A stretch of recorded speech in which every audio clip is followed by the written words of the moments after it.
Alors aujourd'hui, je vais vous présenter un outil, utilisable via la Digitale. Donc la Digitale est un site internet, non pas une application et donc via la Digitale, vous pouvez utiliser Digipad pour créer des murs collaboratifs multimédia. Donc il vous suffit d'aller sur le site de la Digitale. Ensuite, vous sélectionnez donc Digipad en l'utilisant. On vous demande donc de créer un compte avec juste un nom d'utilisateur et un mot de passe. Et à partir de là, donc, vous pouvez créer un pad. Alors, le pad, vous l'intitulez. Donc là, on peut l'intituler, imaginons, test numéro 1. Ainsi, vous le créez et une nouvelle page s'affiche. À partir de là, donc vous avez la possibilité de rendre l'accès public ou privé à votre pad. Et de changer l'arrière-plan, donc imaginons si celui-ci ne vous plaît pas, on peut prendre, alors, par exemple celui-là et une fois que vous avez réglé donc vos paramètres, vous pouvez donc créer vos capsules. Alors, en première capsule, imaginons, donc on continue sur le test, donc vous pouvez mettre un petit titre, une petite description à l'usage de vos élèves, afin qu'ils sachent de quoi parle la capsule en tant que telle. Et là, 2 possibilités s'offrent à vous. Donc première possibilité, soit vous rajoutez un fichier. Donc imaginons si vous cliquez sur ajouter un fichier.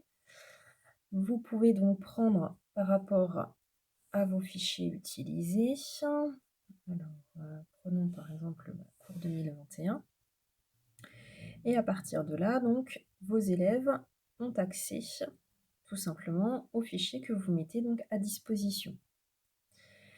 Vous avez la possibilité, donc vous avez une petite vignette, vous pouvez très bien modifier la vignette à partir d'images que vous avez préenregistrées sur votre tablette.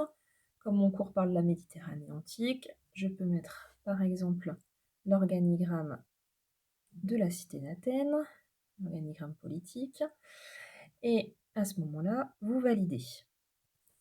De ce fait, donc, les élèves ont accès à votre capsule. Pour la consulter, ils n'ont plus qu'à cliquer sur cet organigramme et à partir de là, donc, la page Word s'affiche. Vous pouvez rajouter donc, comme on l'a vu, des capsules, cette fois-ci issues de sites internet. Donc, même chose, vous décrivez ce qui va être présenté sur le site. Et ici, vous pouvez ajouter donc un lien. J'avais présélectionné un lien sur Hérodote, sur la citoyenneté. Vous cliquez sur la petite loupe pour qu'il recherche cette page internet.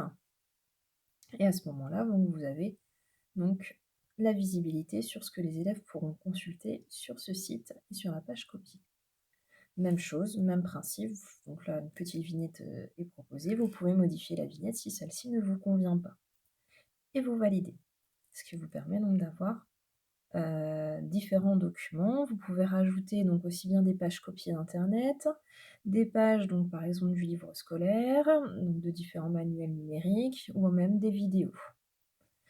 Vous avez également la possibilité de changer au niveau des paramètres, c'est-à-dire que là pour l'instant on est en affichage mur, mais vous pouvez aussi travailler par colonne. Donc imaginons, vous auriez une première colonne avec plutôt le cours et vous pouvez ajouter une deuxième colonne en changeant donc le titre de la colonne et en mettant par exemple exercice. Ainsi, les élèves savent que la première colonne c'est plus du cours, la deuxième partie sera plus constituée d'exercices qu'ils devront réaliser en autonomie. Afin de rendre disponible ce pad à vos élèves, vous avez donc dans les paramètres un lien et un code QR que vous pouvez très bien copier et ensuite intégrer donc via votre espace numérique de travail ou alors l'envoyer par mail à vos élèves. Ainsi, alors là je vais vous montrer un pad créé. Ça peut vous faire donc ce genre de padlet, donc avec des fiches du plan de travail que les élèves devraient constituer. Donc même chose, si on clique dessus, ils ont accès au plan de travail et différentes ressources disponibles, aussi bien donc une page de glossaire, des sites internet, une vidéo et un petit quiz à réaliser donc à la fin de l'activité.